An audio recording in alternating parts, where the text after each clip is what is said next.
I don't sleep enough without you, and I can't eat enough without you. If you don't speak, does that mean we're through? Don't like sneaky shit that you do. Good boy's a liar, good boy's a liar. He doesn't see ya, you're not looking at me, boy. February was dedicated as Black History Month back in 1976 by President Gerald R. Ford. President Ford announced to the public to seize the opportunity to honor the too often neglected accomplishments of Black Americans in every area of endeavor throughout our history. This month, we are reminded of the great of the greats in African American history, but also reminded of those who were shunned and looked down upon because of their skin color and backgrounds.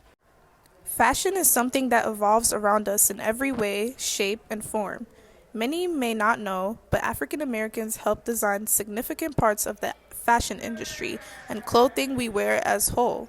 Trends like zoot suits with big silhouette and wide lapels, pinstripes, silk shirts, wide hats, and brogues made its way in menswear and flapper dresses, drop waist silhouettes, feathers and string pearls, which revolutionized the fashion world. Everything I listed were influenced by African American cultures. Your career's in the ninth inning.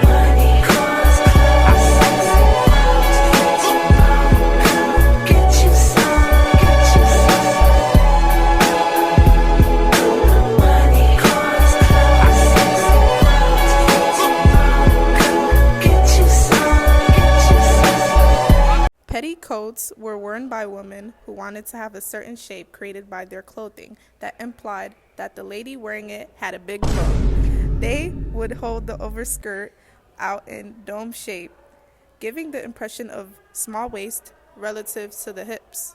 Many do not know the history behind the creation and inspiration of the petticoat, but it has a dark and upsetting history. Back in 1814, a young woman named Sarah T. Bartman, whom is also known as Sarah, was taken from her home country near the Gamatos River, which is now known as the Eastern Cape of South Africa. Sarah was one of the first Black women known to be subjugated to human sexual trafficking.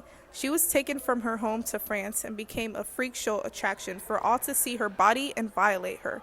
Europeans back then named her Hottentot Venus and would be allowed to examine her publicly. She was subjugated to inhuman conditions throughout the duration of her young life. Many characterized her body as grotesque, lascivious, and obscene.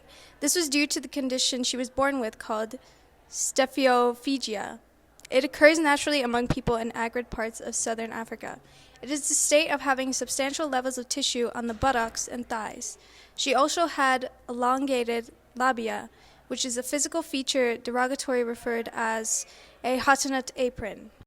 She was enslaved due to the shape her body was in. She was ridiculed and abused, made a joke out of, but her body created one of the most well-known pieces of fashion in history.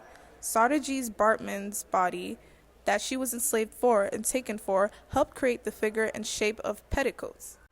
They were used throughout the 18th century by all classes of women. Her story was forgotten in history until earlier years when researchers began to learn what happened to her. Moving forward from the sad history of how mistreated someone was due to their body, it's time to move to modern-day fashion and African American culture and trends that inspired them. Say yay. Yay! Yay!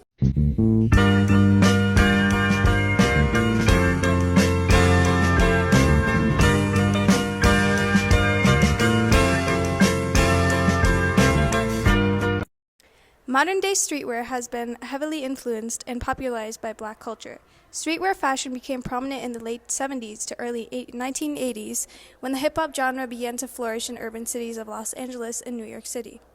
By the mid-90s, hip-hop brands took the fashion industry by storm. Artists such as Tupac, Snoop Dogg, Ice Cube, Aaliyah, and more represented this style of urban streetwear. Popular shows and movies such as Boys in the Hood, Fresh Prince of Bel-Air, and Poetic Justice displayed streetwear fashion. Even with the popularity of streetwear, African American never received credit for the popularization of these trends. Clothing that had become essential in wardrobes such as bucket hats, large hoop earrings, oversized clothing, sneaker culture, and many others are all a part of trends influenced by Black culture.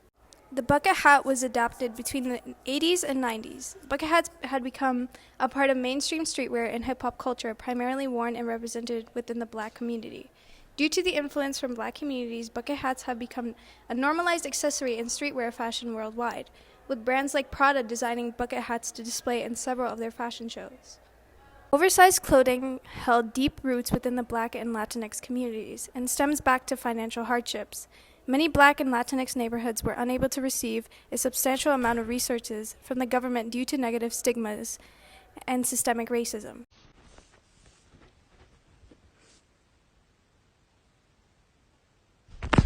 In order to save money, clothing was often handed down from family member to family member, which led to improper sizing.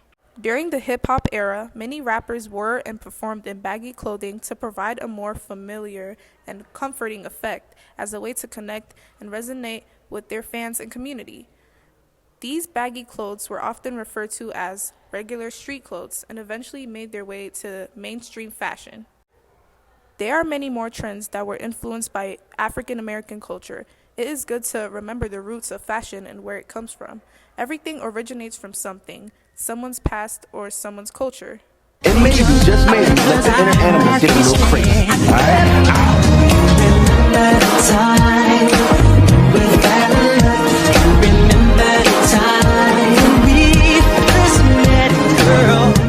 According to an article by The Reader Digest, a black model explains why increasing diversity doesn't just help those in the industry, it ensures that all people of color are seen, heard, and accurately represented, and why it's so much harder for a black woman to make it in the fashion world. Model Jordan Emanuel describes how the fashion world depends on fitting into distinct sets of ideals. For white women, that typically means tall, slender, long hair, and no tattoos. Yet for a black woman, it's a whole different story. Jordan describes how she felt like people expected her to be the bohemian chick or glamazon, which speaks about the limited scope of what people think that black women should look like.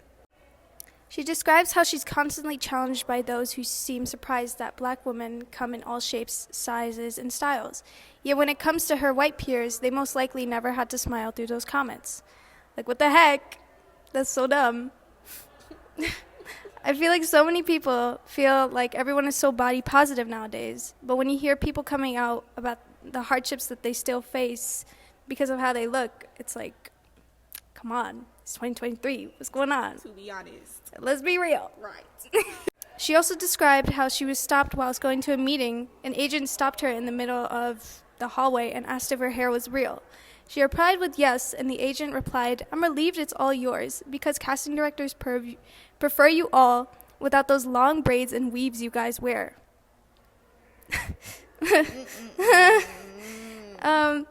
This was an act of blatant racism that seems to be shrugged off by a lot of individuals. This act of ignorance affects a lot of African Americans on a daily basis. Jordan even expressed how sad and irritating that one comment made her feel.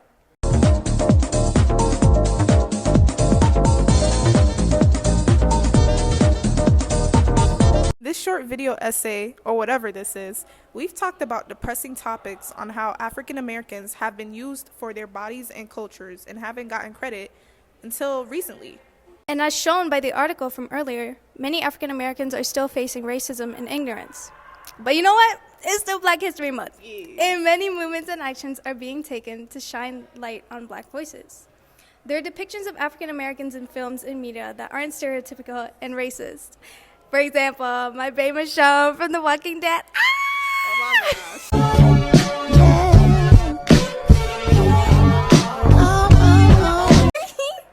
Or one of the news characters from the show You, named Marianne. Love her too. Right, we love her. Yes, love Marianne. Yes, okay. These characters are just a few examples of characters given storylines and personalities that aren't made up of stereotypes. Speaking of media, one of my favorite actors are Michael B. Jordan. That's my man. This has been Juwaria and Miriam. Period. So check this. It's Black History Month, so don't be a punk. Exactly.